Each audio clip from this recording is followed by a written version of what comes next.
Est-ce bien grave si vous oubliez de passer en mode avion dans un avion de ligne?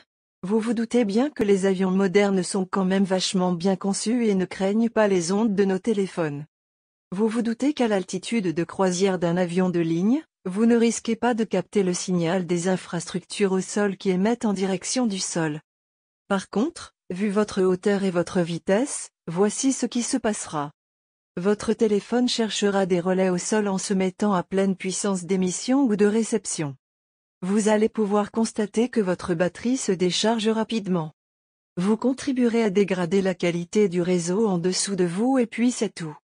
Si un téléphone était vraiment dangereux dans un avion ou un hôpital, les terroristes s'embêteraient pas à amener des armes dans l'avion, ils amèneraient des téléphones et n'activeraient pas le mode avion. En pratique, les téléphones portables ne font rien de notable à un avion, rien aux appareils médicaux et il se passe rien non plus quand vous téléphonez près d'une pompe à essence, malgré les symboles. En fait, comprenez que si le danger était significatif, il y aurait eu des accidents, et on ferait une fouille beaucoup plus sérieuse. En fait, les téléphones seraient interdits complètement dans les avions, la fouille serait stricte et en prendre un malgré tout serait passible de prison. De même pour les hôpitaux ou les pompes à essence.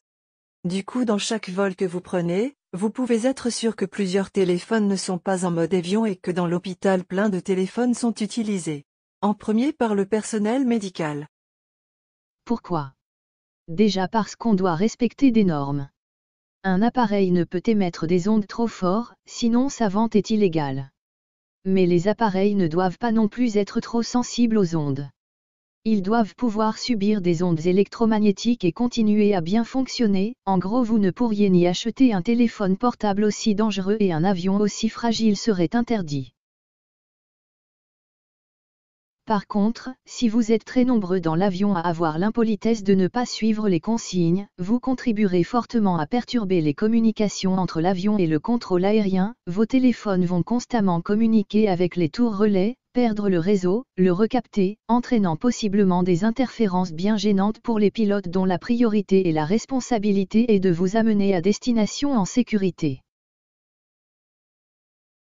Pour conclure, mettez votre téléphone en mode avion. Ne soyez pas cette personne peu appréciable qui contribuera à déranger la population au sol, tout en vidant votre batterie. Vous en aurez plus besoin une fois posée.